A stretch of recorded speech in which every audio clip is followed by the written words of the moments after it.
రోమీలకు రాసిన పత్రిక 8వ అధ్యాయము మొదటి వచనాన్ని ఒకసారి మనం చదివి ఆలోచిద్దాం.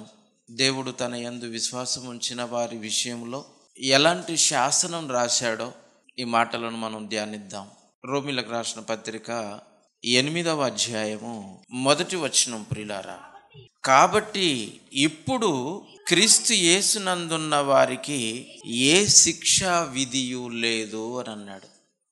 ఎవరైతే లోకరక్షకుడైన యేసుక్రీస్తునందు విశ్వాసం ఉంచి ఆయన యందు ఉండాలి, ఆయన యందు మనం ఉండాలి, ఆయన యందు ఉన్నవారికి ఏ శిక్ష విధింపబడదు అని అంటున్నాడు. చూడండి, ఏ శిక్ష విధియు లేదంటే విధింపడానికి వీలు లేదు. ఏ శిక్ష విధింపడానికి వీలు లేదట. ఎవరి యందుంటే? యేసుక్రీస్తు నందుంటే. ఏంటండి ఈ ఆధిక్యత? లోకానికి దేవుడిచ్చిన ఈ ఆధిక్యత ఏంటి? ఇప్పుడు అంటున్నాడు. ఇప్పుడు మరి ఇంతకు మునుపు మనం ఏది చేసినా దానికి శిక్ష ఖచ్చితంగా ఉంది. ఇప్పుడు లేదు. క్రీస్తు యేసునందు ఉంటే లేదు, యేసునందు లేకపోతే మీరు మాటలాడిన మాటలకు శిక్ష, చూపులు చూసిన చూపులకు శిక్ష, మీ నడకకు శిక్ష, మీ ఆలోచనలకు శిక్ష, మీరు చేసిన ప్రతి దానికి శిక్షలు పడ్డాయే తప్ప ఒకదానికి కూడా శిక్ష పడలేదు అన్నట్టుగా లేదు. మనకి అందరూ పాపులే. పుట్టుకతో పాపులు అని అనకండి. పుట్టుకతో ఎవరు పాపంతో పుట్టలేదు. పుట్టిన తర్వాతనే పాపం చేస్తూ పాపులుగా మారిపోయారు. మాట లేనప్పుడు ఏం పాపం చేస్తామని చెప్పండి? చూసింది అర్థం చేసుకోలేనప్పుడు ఏం పాపం చేస్తాం చెప్పండి? ఆలోచన లేనప్పుడు ఎలాంటి తలంపులతో ఉంటాం మనం? పసిపిల్లలండి, పసిపిల్లలు తల్లి గర్భంలో నుండి భూమి మీదకి వచ్చిన తర్వాత వారికి నోటి నుండి మాట రాదు, చెప్పినా అర్థం చేసుకోలేరు, మాట్లాడలేరు. వారిదొక లోకం, పసిపిల్లలది. వాళ్ళని చూస్తూ మనం ఆనందిస్తామే తప్ప పాలు తాగుతున్న పసిపిల్లల మీద ఎవడైనా పగబడతాడా చెప్పండి? వాళ్ళని చూస్తూ ఉంటే దినమంతా అయిపోతుందండి. అంత పవిత్రమైన జీవితాన్ని దేవుడు మనిషికి ఇస్తే ఆ స్టేజి నుంచి అభివృద్ధిలోనికి వస్తున్నాడని దేవుడు అనుకుంటున్నాడు. కానీ మనిషి పాపంలోనికి వెళ్ళిపోతున్నాడు. మాట రాకమునుపు బాగున్నాడు, చూపు సరిగ్గా లేనప్పుడు బాగున్నాడు, అసలు ఆలోచన లేనప్పుడే బాగున్నాడు. నీకిచ్చిన అవయవాలు అభివృద్ధి చెందుతుంటే దేవుడు చూసి ఆనందపడుతున్నాడు. మాటిచ్చాను, నా మాటలు మాట్లాడతారేమో అని. ఆప్యాయంగా ప్రేమతో డాడీ అని నన్ను పిలుస్తారేమో అని, తండ్రి అని నాకు మొరపెడతారేమో అని, నేనున్నాను అని గుర్తిస్తారేమో అని, ఆలోచిస్తారేమో అని ఆశపడ్డాడండి. బెత్తడంతున్న నిన్ను జానడంత చేసి తల్లి ఒడిలోనికి తీసుకొచ్చాడు. భూమి మీదకి తీసుకొచ్చిన తర్వాత రోజు రోజుకి నిన్ను పెంచుతూనే ఉన్నాడు. నీ ఆకారాన్ని పెంచుతున్నాడు. ఈ శరీరంలో ఉన్న అవయవాలన్నింటినీ పెంచి వాటికి జ్ఞానం ఇస్తున్నాడు. కానీ వాటితోటి మనిషి పాపం చేశాడే తప్ప పవిత్రుడుగా బ్రతకలేకపోయాడండి. అందుకనే ఆ యేసుని ఎరగనంత కాలము మనిషి చేసిన ప్రతి పని పాపముతో ముడిపడిందే తప్ప పవిత్రమైనదిగా ఎంచబడలేదు. అందుకనే ఇప్పటి నుండి ఎవరైనా క్రీస్తు యేసునందున్న ఎడల వాడికి ఏ శిక్షా విధి లేదట.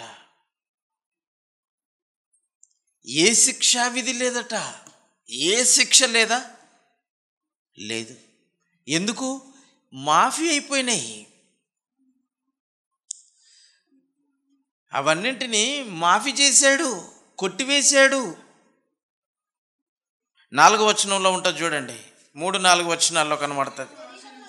శరీరమును అనుసరింపక ఆత్మను అనుసరించి నడుచుకును మనయందు ధర్మశాస్త్ర సంబంధమైన నీతి విధి నెరవేర్చబడవలనని పాప పరిహార నిమిత్తము దేవుడు తన సొంత కుమారుణ్ణి పాప శరీరాకారముతో పంపి ఆయన శరీరమందు పాపమునకు శిక్ష విధించాడు. చూడండి, ఆయనకు శిక్ష విధించాడు కనుక నీకు శిక్ష లేదు అంటున్నాడు. ఏ శిక్షా విధి నీకెందుకు లేదంటే నీ మీద పడవలసిన శిక్ష అంతా ఎవరి మీద వేశాడు? దేవుడు తన సొంత కుమారుని మీద వేశాడు.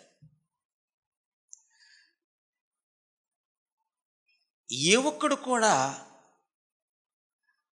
నీతిగా దేవునికి పరిశుద్ధమైన ఆలయముగా ఈ దేహాన్ని కానీ మనసును కానీ నిలుపుకోలేని పరిస్థితి. అందుకని అందరూ దేవుడిచ్చిన ఈ దేవాలయాన్ని పాడు చేసుకుంటున్నారు. ఈ దేవాలయములో అపవిత్రత ఉంది తప్ప పవిత్రత అనేది లేదు. ఏ శరీరము చూసినా పాపంతో నిండి ఉన్నది, కానీ దేవుని ఆత్మకు ఆనందం అనేది లేకుండా పోయింది. అంటే ఈ శరీరముతో పవిత్రంగా జీవించటం అసాధ్యమా? అసాధ్యమని లోకం చేతులెత్తేసింది. నీతిగా బ్రతకటం మా వల్ల కాదు, అబద్ధం ఆడకుండా ఉండలేము, ఈ చూపులతో, ఈ చేతలతో, ఈ నడకతో, ఈ ఆలోచనలతో, ఈ తలంపులతో మా ఆధీనములో ఉండలేవు. మేము చెరపట్టబడిన వారంగా ఉన్నాము అని లోకం చేతులెత్తేసింది. కానీ దేవుడు చేసిన దాని మీద దేవుడికి నమ్మకం ఉంది, పవిత్రంగా ఉండవచ్చు అని పాపము చేసే శరీరముగా ఉన్న ఈ దేహాన్ని యేసుప్రభు వారికి ధరింపచేశాడట. చూడండి, పాప శరీరాకారములో యేసుక్రీస్తును పుట్టించాడట. అదే కదా మనం చదువుకుంటుంది. ఆయన శరీరమందు పాప శరీరాకారముతో పంపి, పాప శరీరాకారముతో పంపి, పాపానికి నిలయముగా అడ్రస్గా మారిపోయిన ఈ శరీరం, ఈ శరీరాన్ని ఆయనకిచ్చాడు. మనందరికి ఇవ్వబడిన శరీరాలు యేసుప్రభు వారికి ఇచ్చారు. మనందరికీ శరీరాలు ఎక్కడిచ్చాడు? తల్లి గర్భంలో ఇచ్చాడు. యేసుప్రభు వారు ఆకాశం నుండి డైరెక్ట్గా ఏం ఊడిపడలేదు. ఆత్మగా తల్లి గర్భంలోనికి ప్రవేశించాడు. అలాగ ప్రవేశించి అలాగ వెంటనే వచ్చేసాడా? లేదు, 9 నెలలు ఉన్నాడు తల్లి గర్భంలో. ఎందుకు? ఇదిగో అందరికీ తల్లి గర్భంలో ఆకారము రూపింపబడిన తర్వాతనే ఆ శరీరం మీద దేవునికి ఉన్న ఆలోచన చేత లోకానికి పంపిస్తున్నాడు. మనందరి విషయంలో దేవునికి ఎలాంటి ఆలోచనలు ఉన్నాయో యేసుప్రభు వారి మీద కూడా అలాంటి ఆలోచనలతోటే పంపాడు. అందుకనే ఆయన భూమి మీదకి వచ్చిన తర్వాత ఆయన ఎలా జీవించగలిగాడు పరిశుద్ధంగా? మనం ఎందుకు జీవించలేకపోతున్నాము? ఆలోచించండి. నిరూపించి చూపించాడండి యేసుప్రభు వారు. ఈ శరీరమందు పాపము లేకుండగా, పాపము చెయ్యకుండగా జీవించవచ్చు అని ఈ ప్రపంచానికి ఒక గుణపాఠం నేర్పి వెళ్ళిపోయాడు ఆయన. ఆయన అబద్ధం ఆడలేదు. మనకేం చెప్పాడు? మీ మాట అవునంటే అవును, కాదంటే కాదు అన్నట్టుగానే ఉండమన్నాడు. అబద్ధమాడి శిక్షను తప్పించుకొని 10 కాలాలు బ్రతకొచ్చామో, కానీ ఆ బ్రతుకు దేనికి?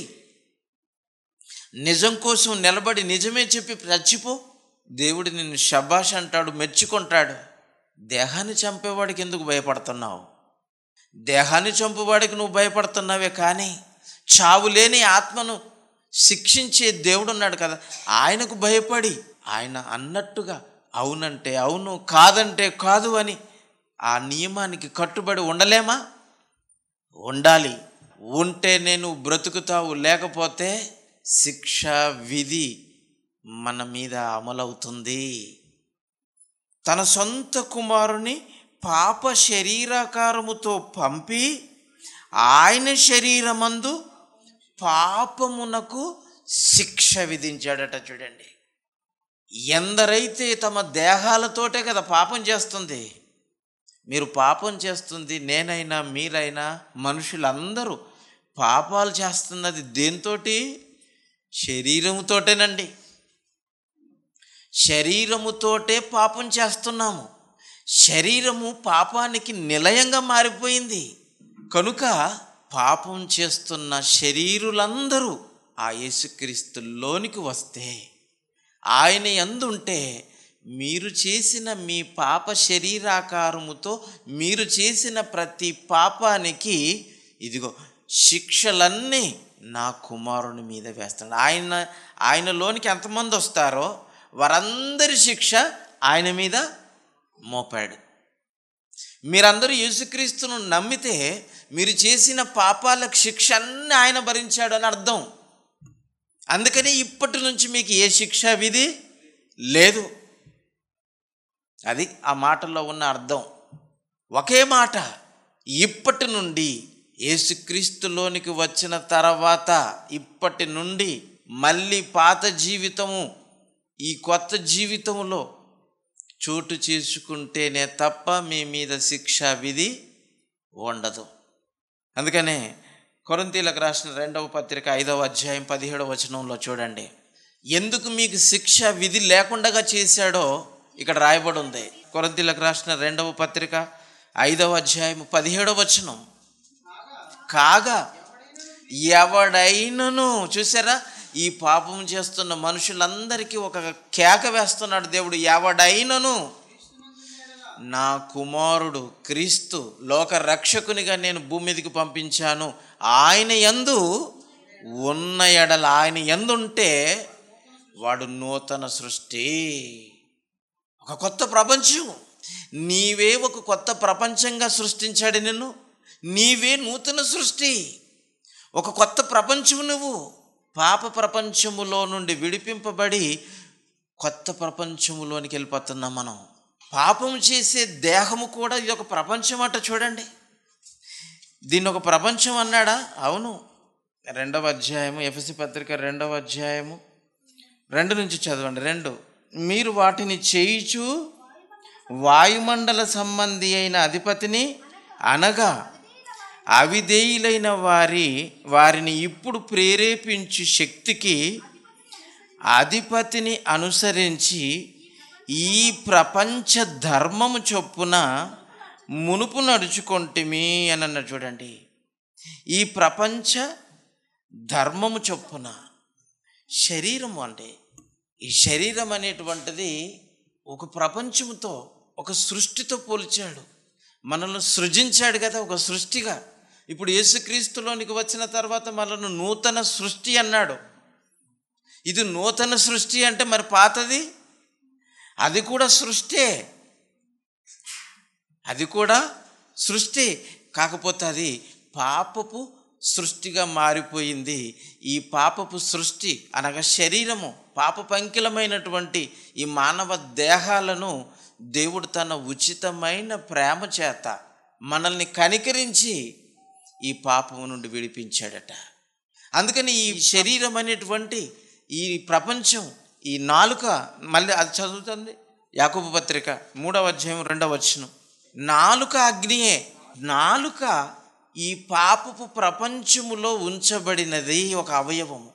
సర్వ శరీరానికి మాలిన్యం కలగజేస్తుందంట. చూడండి, నాలుక ఈ ప్రపంచానికి చిచ్చు పెడుతుంది, ఈ ప్రపంచానికి అంటే బయటున్న ప్రపంచానికి, సృష్టికి, ఈ శరీరానికి, రెండింటికి నిప్పు పెట్టేది నిప్పుగా ఉన్న నాలుక. అందుకనే సర్వ శరీరానికి మాలిన్యం, పాప ప్రపంచానికి మాలిన్యం, సర్వ పాప ప్రపంచానికి మాలిన్యం ఎలా కలిగింది? నాలుక. అందుకని మీ మాట మంచిది కాదు. అందుకనే యేసుప్రభు ఏమన్నాడు? నా దగ్గరికి వచ్చి నా మాటలు నేర్చుకోండి. నా మాటలు నేర్చుకోమన్నాడా? యోహాను సువార్త 5వ అధ్యాయం 24వ వచనం చూడండి. యోహాను సువార్త 5వ అధ్యాయము 24వ వచనం. నా మాట విని, చూసారా, నా మాట వినండి, నా మాటలు వినండి. నేను తండ్రి మాటలు విన్నాను, నేర్చుకున్నాను. మీరు నా యుద్ధకు వచ్చి నా మాటలు విని నేర్చుకోండి. మీ నాలుకకు మీ మాటలు వస్తే మీ దేహానికి ఇదే శిక్ష విధింపచేస్తుంది. పాప ప్రపంచానికి మాలిన్యం కలుగజేస్తుంది చూడండి. కనుక ప్రియులారా, నా మాట విని నన్ను పంపిన వాని యందు విశ్వాసముంచువాడు నిత్య జీవము కలిగిన వాడు అని అంటే వాడికి ఏ శిక్ష లేదు. తప్పించుకున్నాడు, శిక్షలో నుంచి బయటికి వెళ్ళిపోయాడు, జీవంలోనికి వెళ్ళిపోయాడు. మరణంలో నుండి జీవములోనికి దాటాడు. వాడు తీర్పులోనికి రాక మరణములో నుండి, చూసారా, జీవములోనికి దాటి ఉన్నాడంటే శిక్షలన్నీ తప్పించుకొని వెళ్ళిపోయాడు. ఏ శిక్షా విధి లేకుండా వెళ్ళిపోయాడు. ఎందుకు? వారు చేసిన ప్రతి పాపానికి యేసుక్రీస్తు శరీరమందు దేవుడు శిక్షించాడు. నీ దేహముతో నువ్వు చేసిన పాపాలకు నీ దేహమందు నీవు శిక్ష అనుభవించవలసిన వాడవై ఉండగా, లేదా అనుభవించవలసిన దానవై ఉండగా, ఆడవాళ్ళు కానీ మగవాళ్ళు కానీ స్త్రీలు కానీ పురుషులు కానీ ఏ భేదము లేదు, అందరూ పాపం చేశారు. కనుక పాపము చేసు ప్రతి ఒక్కరిని యేసుక్రీస్తు శరీరములో ఒకటిగానే ఎంచుచున్నాడు. ఎందుకంటే పాపమును బట్టి వాళ్ళందరూ ఒకటే. కనుక స్త్రీ అని లేదు, పురుషుడని లేదు, దాసుడని లేదు, స్వతంత్రుడు అని లేదు, అధికారి అని లేదు, లేబర్ అని లేదు, ఈ దేశస్థుడని లేదు, ఆ దేశస్థుడని లేదు. అందరూ పాపం చేశారు. కనుక పాపము చేయి వారందరినీ తన రక్తంలో కడిగి పవిత్రపరుచుకున్న వారందరినీ ఒక్కటిగానే చేస్తున్నాడు.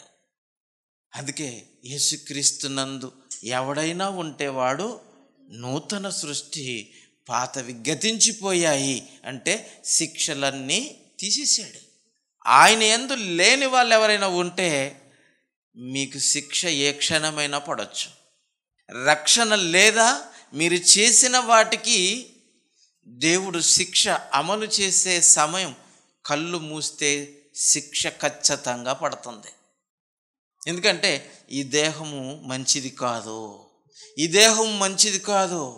దీనికి పౌడర్ పోస్తున్నారు, సంతూర్ సోప్ రాస్తున్నారు, సెంటు కొడుతున్నారు, మంచి బట్టలు వేస్తున్నారు, బంగారం ధరింప చేస్తున్నారు, మంచి మినరల్ వాటర్ తాపిస్తున్నారు, మంచి పౌష్టికాహారం తినిపిస్తున్నారు. దీనికి కాళ్ళకు కూడా చిన్న ముళ్ళు గుచ్చుకోకుండా మంచి షూలు వేస్తున్నారు, ఆ షూలకు కూడా ఒత్తుకోపోకుండా సాక్స్లు వేస్తున్నారు. ఏంటండి, ఎంత ఖర్చు పెడుతున్నారు?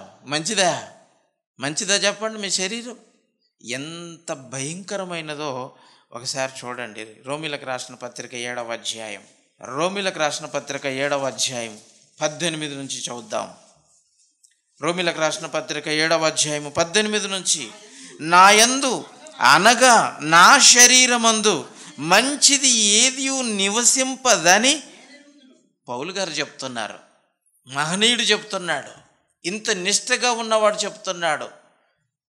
శరీరమందు, నా యందు అనగా ఆయన యందు అనేది కాదు, శరీరమందు అని అర్థం. ఆయనకొక్కడికే కాదు శరీరం ఉంది, అందరికీ ఉంది. ఈ శరీరమందు మంచిది ఏది లేదట. చూడండి, మీ శరీరాలలో మంచిది ఉందనుకుంటున్నారా? పూజ చేస్తున్నారా రోజు? ఆలోచించండి. నా యందు అనగానే పౌలు గారికి అంతకంటే ఈ వాక్యాన్ని ముందు నా యందు అనగానే శరీరమందు అంటున్నాడు. ఆయనకు ఒక్కడికే ఇచ్చాడు ఆ శరీరము. నీకు ఇచ్చాడు, నాకు ఇచ్చాడు, యేసుప్రభు వారికి కూడా ఇచ్చాడు. యేసుప్రభు వారికి కూడా అందరికీ ఇచ్చిన శరీరం లాంటి శరీరమే ఇచ్చాడు. ప్రత్యేకమైనది ఏది ఇవ్వలేదు. మరి ఆయన ఎలాగున్నాడు? ఉన్నాడు. నువ్వు ఉండగలవు, కానీ నీకు ఆశ ఎక్కువ కాబట్టి ఆ ఆశకు లొంగిపోతున్నావు, లోబడుతున్నావు కాబట్టి దేవుని వైపు నిలబడలేకపోతున్నావు. నా యందు అనగా నా శరీరమందు మంచిది ఏది నివసింపదని నేను ఎరుగుదును. మేలైనది చేయవలనని కోరిక, మేలైనది చేయవలనని కోరిక కలుగుచున్నది కానీ దానిని చేయుటకు నాకు కలగటం లేదట. ప్రియులారా, మంచిది చెయ్యాలని లోన ఉంది, కానీ చేయలేకపోతున్నాం. అబద్ధం ఆడకుండా ఉండాలని ఉంది, కానీ ఉండలేకపోతున్నాం. అంటే మంచిది చెయ్యాలని ఉన్నదానికి విలువ లేకుండా పోతుంది. అందుకనే మంచిది ఏది లేదు. ఎందుకంటే చేయలేకపోతున్నావు అంటే ఇంకా నీకు ఉండి సుఖమేముంది? మంచి చేయాలనుకున్న ఆలోచన ఉండి సుఖమేముంది? దాన్ని డామినేషన్ చేసేటువంటి కోరిక నీలో బలంగా ఉన్నప్పుడు నీ మనసులో పుట్టిన ఆ కోరిక ఏంటిది?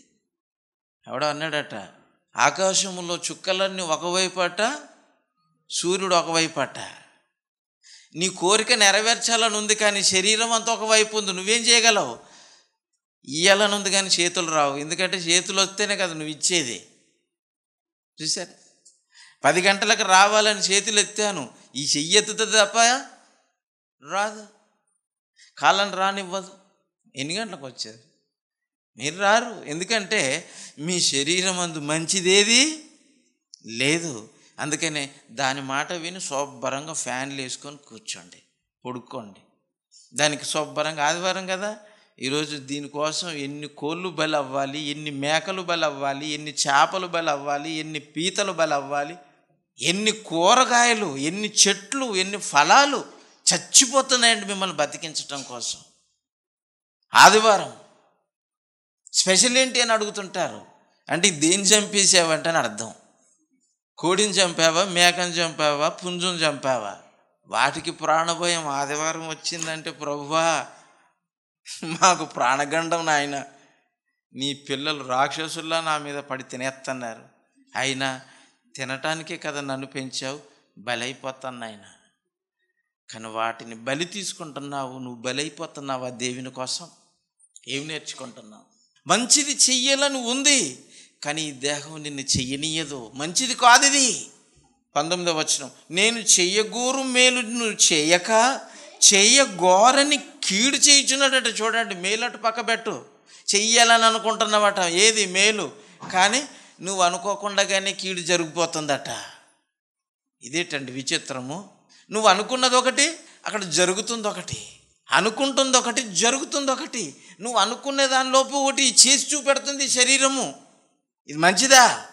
ఇది మంచిది కాదు. ఈ దేహాన్ని నమ్మకండి. దీనికి ఒక పక్క మాడబెట్టాలండి. ఆత్మ మీద శరీరము పై చేయి కలిగి ఉంది, కానీ విచిత్రం ఏంటంటే ఆత్మ చేతిలో శరీరము పనిముట్టుగా ఉండాలి, కానీ శరీరము కింద ఆత్మ నలిగిపోతుందండి. కిందికి వచ్చేసరికి ఆ మాట అంటాడు చూడండి, నేను కోరని దానిని చేసిన ఎడల, అంటే కీడు కదా, నేను చెయ్యాలనుకున్నది చేయలేదు, కానీ నేను చెయ్యలేనిది నేను చేసేసాను, అది కీడైతే ఆ కోరని కీడును నేను చేసిన ఎడల దానిని చేయనది నా యందు నివసించు పాపమే, కానీ ఆత్మగా ఈ శరీరంలో ఉన్న నేను మాత్రము కాదు. కాబట్టి మేలు చేయగోరు నాకు కీడు చేయుట కలుగుచున్నదను ఒక నియమము నాకు కనబడుచున్నది. కనపడ్డదండి, కనిపెట్టాడండి. ఏంటిది అసలు? నేను అనుకోంది నేను చేసేసాను, ఇది ఎలాగ జరిగింది? పరిశోధన చేశాడు పౌలు గారండి. నేను చెయ్యగోరనిది అసలు నా మనసులో లేనిది, నా ఆలోచనలో లేదు, కానీ నేను చేసేసాను. కానీ అది చేసింది ఏది? నేను కాదు, నా శరీరమందుండు పాపమే, కానీ నేను కాదు. అంటే నేను అనుకోకుండా నా చేత నా శరీరములో ఏదో ఒక నియమము బలంగా పనిచేస్తూ నన్ను లొంగ తీసుకొని అది చేసిన దానికి నన్ను బాధ్యునిగా చేయుచున్నది అనే ఒక నియమము పౌలు గారు కనుగొన్నాడట. చూడండి, నాకు కనబడుచున్నది. మీకు కనబడ్డది చెప్పండి?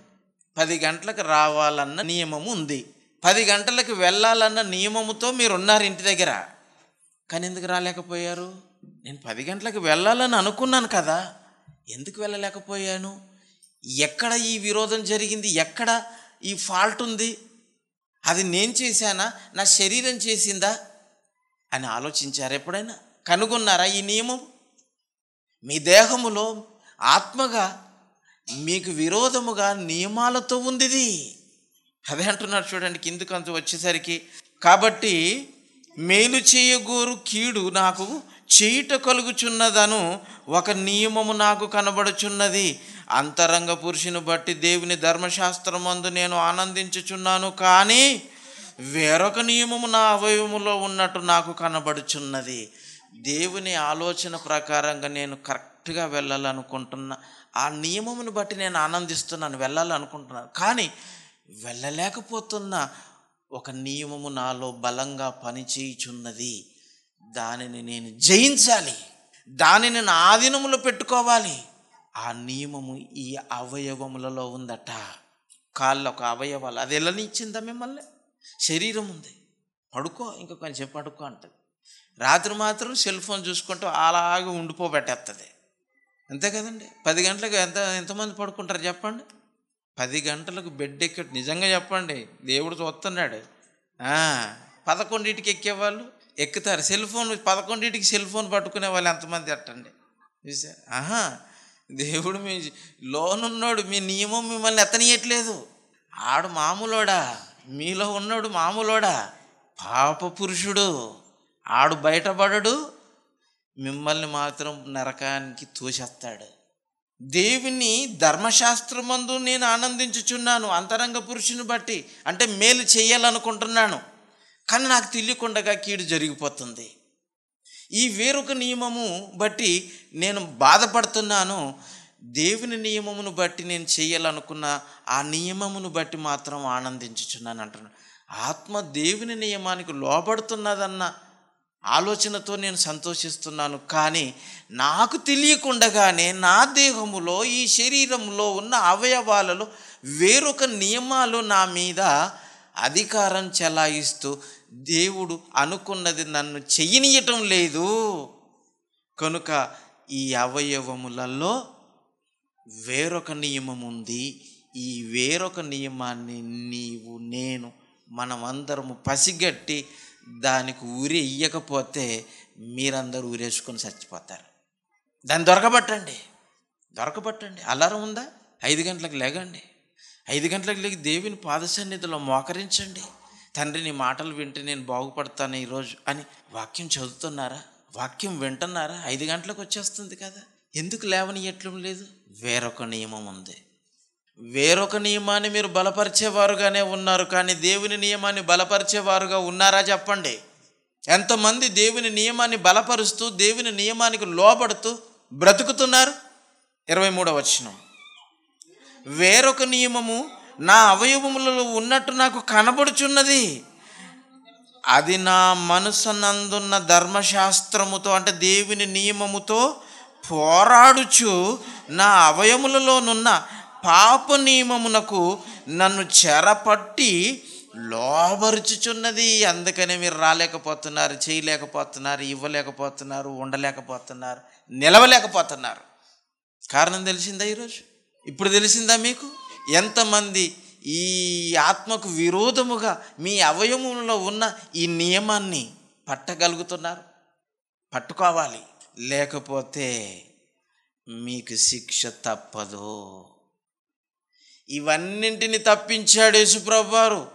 ఇవన్నింటినీ మీరు చేసిన మీ అవయవములలో ఉన్న వేరొక నియమము చొప్పున మీరు జరిగించిన పాప క్రియలన్నింటికీ మీరు అనుభవించవలసిన శిక్ష ఆయన శరీరమందు వేసుకున్నాడు. మీరు ఆయనను అంగీకరించారు కనుక మీ శిక్ష ఆయన మీద వేసేసుకున్నాడు. ఆయనలోనికి వచ్చారు కనుక మీ శరీరముతో చేసిన దానికి ఇక మీకు శిక్ష లేదు. ఎందుకంటే మీ శిక్ష ఆయన మీద పడ్డది కనుక ఆయన అనుభవించాడు. అందుకని మీకు ఏ శిక్షా విధి లేదు. కిందకి వచ్చేసరికి ఏమంటున్నారు చూడండి, అయ్యో చూశారా, నా దేహము దేవుడు తన హస్తాలతో నిర్మించి నాకు ఇచ్చిన దేహము ఆయన దేవాలయము ఇంత దౌర్భాగ్యంగా మారిపోయిందే, ఇంత దౌర్భాగ్యుడిగా నన్ను మార్చేస్తుంది. ఏంటిది ఇది? మీ అవయవములలో ఉన్న నియమం. వాటికి నియమాలు ఉన్నాయా? వాటికి రూల్స్ ఉన్నాయా? వాటికి రెగ్యులేషన్స్ ఉన్నాయా? శరీరానికి ఒక ధర్మం ఉందా? ఏటండి? శరీరానికి ధర్మం ఏం లేదండి. శరీరానికి దేవుడు పెట్టిన ధర్మం ఉంది. కానీ దేవుని ధర్మాన్ని పక్కకు పెట్టి శరీరానికి దేవుడిచ్చిన ధర్మం ఏంటి చెప్పండి? ఆహారాన్ని తినాలి, ఆరోగ్యంతో ఆత్మ చేసే పనికి 100% పనికి సాధనంగా ఉండాలి. ఇది దేవుని నియమం. దేవుడు ఇచ్చిన పనిని చేయుటకే కదా ఈ దేహం మనకి ఇవ్వబడింది. ప్రతి అవయవానికి ఆయన చిత్తం ఉంది. ఆయన చిత్తము ఈ దేహములో ఉన్న ప్రతి అవయవము నెరవేర్చాలి. అలా నెరవేర్చలేని స్థితిలోనికి వెళ్ళిపోయింది ఈ సోమరితో ఈ దేహం. అందుకనే మైండ్ పనిచేయదు. మైండ్ పని చేయకపోతే చేతులు పని చేయవు. చేతులు పని చేయకపోతే కాళ్ళు పని చేయవు. పాలు చేతులు పని చేయకపోతే మొండెం ఏం చేస్తుంది? ఈ మొద్దు ఏం చేస్తుంది? ఎక్కడ పడితే ఆడ కుర్చీలో కూర్చుంటుంది, వాలిపోతుంది, పడుకుంటుంది, చూస్తుంది, కూర్చుంటుంది. చూసారు? కనుక అయ్యో నేనెంత దౌర్భాగ్యుడను, ఇట్టి మరణమునకు లోనగు శరీరము నుండి నన్నెవడు విడిపించును? అమ్మా, ఈ ప్రశ్నకి సమాధానం యేసుక్రీస్తు. ఇట్టి మరణమునకు లోనైన ఈ శరీరము నుండి నన్ను విడిపించి జీవములోనికి దాటించేవాడు. ఈ శరీరం ఇన్ని శిక్షలు తెచ్చుకుందే, ఇన్ని అవయవాలు, ఒక్కొక్క అవయవము కోట్ల కొద్దీ పాపాలు చేసేసాయి. నిమిషానికి 60 సెకండ్లు ఉంటే 60 సెకండ్లలో 1 సెకండ్కి ఇంకా దాన్ని విభజించుకుంటూ పోతే ఎన్ని క్షణాలండి, ఎన్ని రెప్పపాటు, ఎన్ని ఫ్రాక్షన్ ఆఫ్ సెకండ్స్.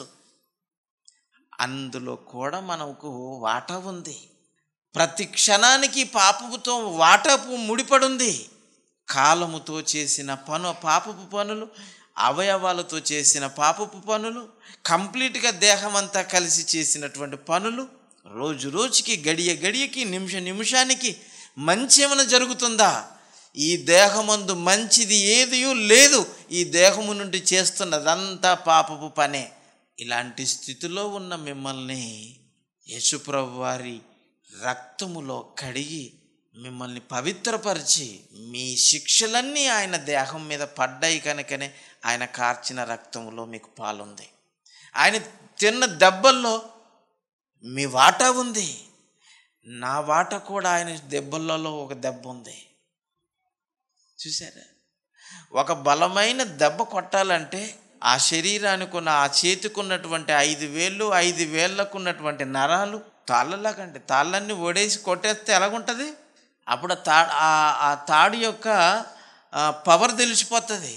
4 పేటలను, 3 అంటే తెలిసిపోయింది, ఇప్పుడు 4 కూడా మూడేద్దాం. 4 పేటలని ఒక్కొక్క పేటతో కొట్టుకోండి, మీకు ఎంత దెబ్బ తగులుతుందో. 4ని ఒక పేటగా తయారు చేసేసి కొట్టండి, ఏముంటుంది? తట్టుకుంటుందా? పాప శరీరం కూడా నేను తట్టుకోలేకపోతున్నాను అంటది. ఆయన మీద పడ్డ దెబ్బల్లో వాట ఉందండి. ఎన్ని కొరడా దెబ్బలు? 1 తక్కువ 40 కొరడా దెబ్బలు. ఒక్కొక్క కొరడా దెబ్బకి అది ఎంతండి? వెయిట్ ఎంత? ఆ కొరడా వెయిట్ ఎంత? ఆ కొరడా వలన వచ్చిన పవర్ ఎంత? ఆయన శరీరము దానికి ఎంత నలిగిపోయింది? ఆ నలిగిపోవటం వలన ఆయన ఎంత గాయమైంది? ఆ గాయాలలో నుండి రక్తం ఎంత వచ్చింది? ఒక రక్తపు బొట్టులో ఎన్ని పార్టికల్స్ ఉన్నాయో ఆలోచించండి. ఆ పార్టికల్స్లో మీ వాటా ఎంత ఆలోచించండి ప్రియులారా. మీ శిక్షలన్నీ ఆయన మీద వేశాను అంటున్నాడు తండ్రి. తన సొంత కుమారుణ్ణి మీరు చేస్తున్న ఈ పాపపు ఆకారములోనే పంపి మీ పాపాలకు శిక్ష విధించడానికే మనిషిగా భూమి మీద పుట్టించాడు యేసుప్రభు వారు. అది కారణం. మనుషునిగా ఎందుకు పుట్టించాడు? మనమందరం మనుషులముగా ఉన్నాం కనుక, ఈ శరీరముతో పాపాలు చేస్తున్నాం కనుక, ఈ పాపాలన్నింటినీ క్షమించాలంటే ఈ పాప శరీరం మీద ముళ్ళును ముళ్ళుతోటే తీయాలి, వజ్రాన్ని వజ్రంతోటే కోయాలనే నియమం మీకుంటే పాపాన్ని పాపంతో తీయాలి కదా. అందుకనే పాపానికి నిలయంగా మారిపోయిన ఈ దేహము, ఈ పాపపు దేహము ఆకారములోనే క్రీస్తును పంపించి మన పాపాలకు ఆయన యందు శిక్ష విధించాడట. ఇంత ఘోరమైన, భయంకరమైన, అవయవాలలో ఉన్న ఈ వేరొక నియమము కలిసి నాకు మరణాన్ని తెచ్చిపెడుతున్నాయి, దౌర్భాగ్యంలోనికి నెట్టేస్తున్నాయి. కనుక నేనెంత దౌర్భాగ్యుడను, ఇట్టి మరణమునకు లోనైన ఈ శరీరము నుండి నన్నెవడు విడిపించును అని అడుగుతున్నారా ఈ శరీరాలు ధరించుకున్న మనుషులు. ఇంకా బాప్తిజం తీసుకోకుండా ఈ దేహానికి ఈ దేహముకున్న ఈ నియమాల వలన చేసినటువంటి పాపపు క్రియలు, ఈ క్రియలకు పడే శిక్ష మరణమే తప్ప మరొకటి లేదు. అందుకనే ఎవడు నన్ను రక్షించును, ఎవడు నన్ను విడిపించును ప్రశ్న. ఇది శరీరాలను ధరించుకున్న ప్రతి మనిషి ఆలోచించుకోవలసిన విషయం. ఇది మన ప్రభువైన యేసుక్రీస్తు ద్వారా దేవునికి కృతజ్ఞతాస్తుతులు చెల్లించుచున్నాను, ఎందుకంటే నన్ను విడిపించాడు. పౌలను నన్ను ఈ దౌర్భాగ్యపు స్థితిలో నుండి నన్ను విడిపించాడు. ఎంతమందిని చంపాను, ఎంతమందిని చెరలో వేశాను, ఎంతమందిని ఊసురు ముట్టింది నాకు, నిండు ప్రాణాలను బలికొన్నాను నేను. ఇంత భయంకరమైన పాపములు చేసిన వారిలో ప్రధాన పాపినిగా మారిపోయిన నన్ను, ఇంత దౌర్భాగ్యపు స్థితిలో ఉన్న నన్ను రక్షించాడు నా ప్రభువు. నీవు కూడా అదే స్థితిలో ఉన్నావని చెప్పటానికి తన కడపటి స్థితిని, మొదటి స్థితిని, రెండిటిని చెబుతున్నాడు ఇక్కడ. ఆలోచిస్తున్నారా? ఈ మాటల చేత మీరు ఈ రోజుకు కూడా ఆలోచించకపోతే ఈ దేహాలను ఇలాగనే తినబెట్టి బాగా కొవ్వు దానికి పట్టించేసి హాస్పిటల్కి తీసుకెళ్ళిపోయి ఎక్సర్సైజులు చేసి తెల్లవారు లేచి నడిచినా సుఖం లేదు.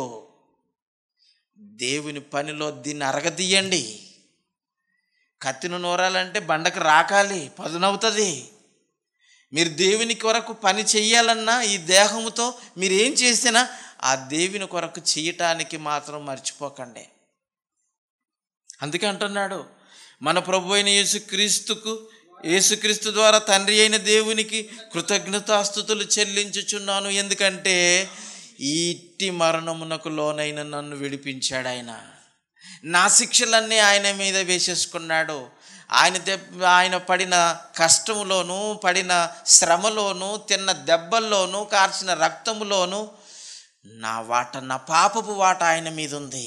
కనుక నా పాపపు వాటను ఆయన భరించి నన్ను ఫ్రీ చేశాడు, పాపము నుండి విడిపించాడు, మరణం నుండి విడిపించాడు, మరణంలో నుండి జీవంలోనికి దాటించాడు. ఎంత గొప్ప కార్యం నా పట్ల నా తండ్రి క్రీస్తు ద్వారా నెరవేర్చినందుకు యేసుక్రీస్తు ద్వారా తండ్రి అయిన దేవునికి నేను కృతజ్ఞతాస్తుతులు చెల్లిస్తున్నారా చెప్పండి? అందరూ రక్షణ పొందిన వాళ్ళే ఉన్నారు. ప్రతిదినము తెల్లవారు లేవగానే నీ పాప పరిస్థితిని ఒకసారి తలంచుకొని ఇప్పుడు దేవుని యందున్న నీ స్థితిని బట్టి కృతజ్ఞతాస్తుతులు చెల్లిస్తున్నారా? ఆలోచించండి. కృతజ్ఞతాస్తుతులు చెల్లించడం అంటే నోటితోటి కాదు, స్తోత్రం అని చెప్పటం కాదు, కోటి స్తోత్రాలు చెప్పటం కాదు, లెక్కలేని స్తుతులు చెప్పటం కాదు. ఆయన దగ్గరికి వచ్చి, ఆయన ముందుకు వచ్చి, ఇదిగో తండ్రి నా స్తుతి నీకు సమర్పిస్తున్నాను. ఈ దేహం ఇచ్చావు, దీని నియమాన్ని నెరవేర్చకుండగా నీ నియమాన్ని నెరవేర్చడానికి ఈ దేహాన్ని నీ నియమానికి బలిచ్చాను. ఈ శరీరంలో ఉన్న ప్రాణం, రక్తం చెమటగా మార్చేశాను. చెమటగా మార్చి ఏం చేసావు? ఇల్లు కట్టానంటావా? పిల్లల్ని పెద్ద చేశానంటావా? పెళ్ళిళ్ళు చేశానంటావా? అలా ఆస్తులు సమకూర్చానంటావా? మరి నాకేం సమకూర్చావని అడుగుతాడు. ఏం చెప్తారు? భూమి మీద సంపాదించుకోకండి, భూమి మీద సమకూర్చుకోకండి. ఇక్కడ చిమ్మట, తుప్పు, దొంగలు నీ ప్రాణబంధం. అందుకని సేఫ్టీ ప్లేస్ చూపించాను. ఎక్కడ దాచుకోమన్నాడు? మరి ఎంతమంది దాచుకుంటున్నారు? నేను దాచుకోలేను, ఇక్కడ తినేస్తాను, దీనికి మాత్రం గట్టిగా తినబెట్టేస్తాను, నరకానికి బలి చేస్తాను. అంతే కదండి? అలాగే ఉందండి. స్తుతులు చెల్లించండి. తండ్రి అయిన దేవునికి యేసుక్రీస్తు ద్వారా కృతజ్ఞతాస్తుతులు చెల్లించుచున్నాను. కాగా మనసు విషయములో నేను దైవ నియమమునకును, శరీర విషయములో పాప నియమమునకు దాసుడనై ఉన్నాను. ఇప్పుడు మీరు దేనికి దాసులు అవుతారో చెప్పండి. దేనికి దాసులు అవుతారు? మనసు విషయంలో దైవ నియమానికి దాసులు అవుతారా? శరీర విషయంలో పాప నియమానికి దాసులు అవుతారా? చెప్పాలి. దేనికి దాసులు అవుతారు చెప్పండి. దైవ నియమమునకు నేను దాసుడను. దైవ నియమము, దేవుని ఆజ్ఞను బట్టి నడుచుకోవటము, దేవుడు చెయ్యమన్నది చేయటము, దేవుని చిత్తానికి లోబడటము. లోబడతారా? ఆ నియమానికి లోబడతారా? అది దైవ నియమం.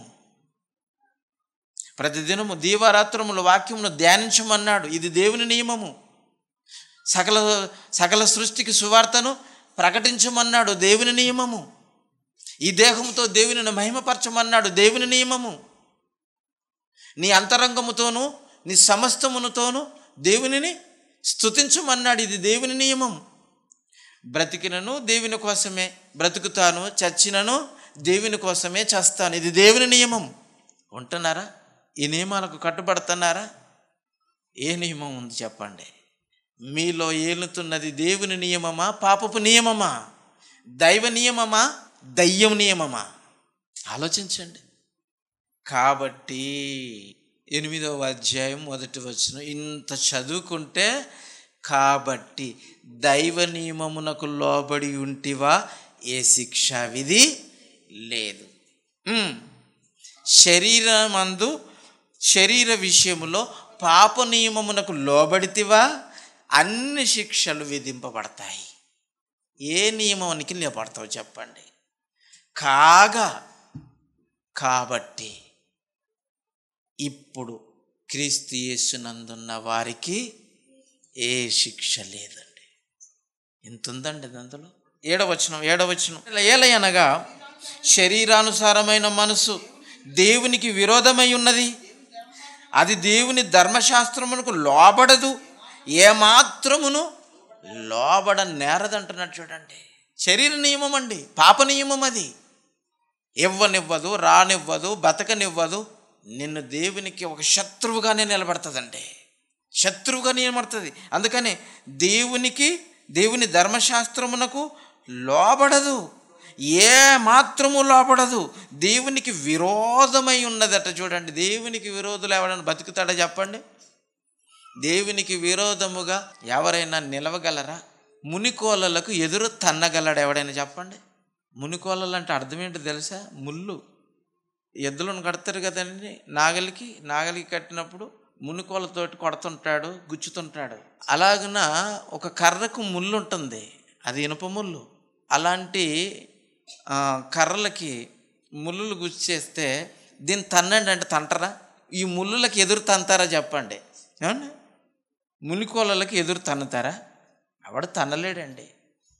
కానీ చేత మాత్రం తన్నినంత పని చేస్తున్నారు. అదంటున్నాడు ఇక్కడ. దేవునికి విరోధము ఏది? శరీరానుసారమైన ప్రవర్తన. శరీరానికి ఒక మనసు ఉంది, ఆత్మకు ఒక మనసు ఉంది. ఆత్మకు దేవుని నియమంతో కూడిన మనసు ఉంది, శరీరానికి పాపము నియమంతో కూడిన మనసు ఉంది. శరీరమందు పాపముతో కూడిన మనసు అది దేవునికి విరోధమై ఉన్నది. దేవుని ధర్మశాస్త్రమునకు అది లోబడదు, ఏ మాత్రము లోబడదు. చూసారా? ఏ మాత్రం. చూసారా? కాగా శరీర స్వభావము కలవారు దేవుని సంతోషపరచలేరట చూడండి. శరీర స్వభావము, శరీర నియమమునకు లోబడ్డారా? దేవునికి ఇయ్యలేని పరిస్థితి, దేవునికి చెయ్యలేని పరిస్థితి, దేవుని చిత్తానికి లోబడలేని పరిస్థితి, దేవుని ఆజ్ఞలను పాటించలేని పరిస్థితి నీలో ఉంటే నీవు దేవునికి శత్రువే, దేవునికి విరోధివే. మన విరోధి అపవాదాన్ని రాయిస్తే ఇప్పుడు మనము శరీర నియమాన్ని మనం పాటించామా? శరీరానికి మనం లోబడ్డామా? శరీర అవయవములో ఉన్న పాప నియమమునకు మనం లోబడ్డామా? దేవునికి విరోధి నీవే, ఇంకెవరో కాదు. దేవునికి విరోధి నీవే. కనుక కాగా శరీర స్వభావం కలవారు దేవునిని సంతోషపరచలేరు, దేవుని ఆత్మ మీలో నివసించిన ఎడల మీరు ఆత్మ స్వభావము కలవారే గాని శరీర స్వభావము కలవారు కారు. ఎవడైనను క్రీస్తు ఆత్మ లేనివాడైతే వాడు ఆయన వాడు కాడు.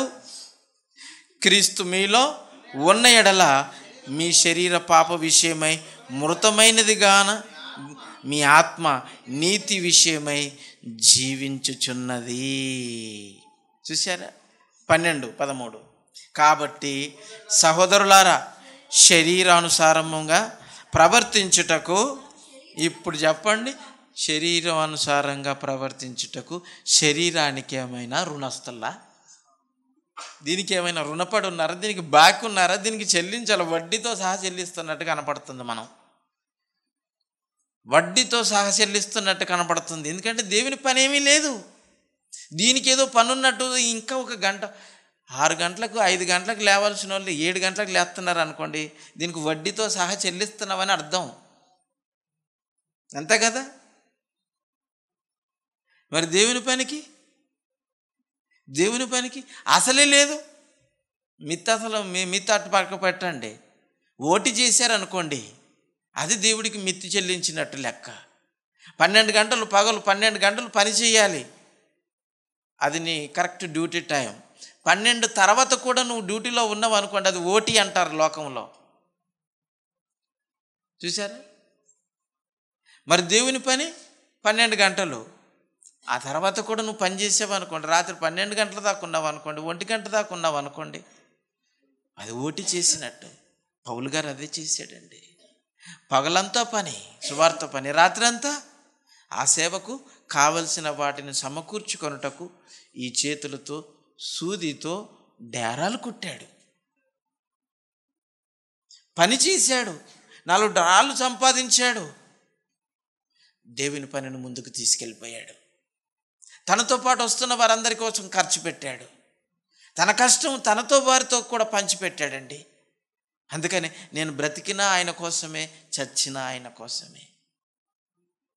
బ్రతుకుంటే ఇంకా నలుగురికి 4 మాటలు చెప్పి దేవునిలో నిలబడతాను, చచ్చిపోతే ఆయనతో వెళ్ళిపోయి హాయిగా రెస్ట్ తీసుకుంటాను అంటున్నాడు.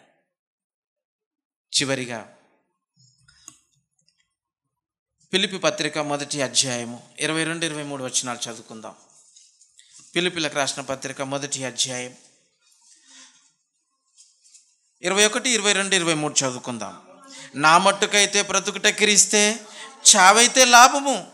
అయినను శరీరముతో నేను జీవించుటయే నాకున్న పనికి ఫలసాధనమైన ఎడల నేనేమి కోరుకుందునో నాకేమి తోచటం లేదు.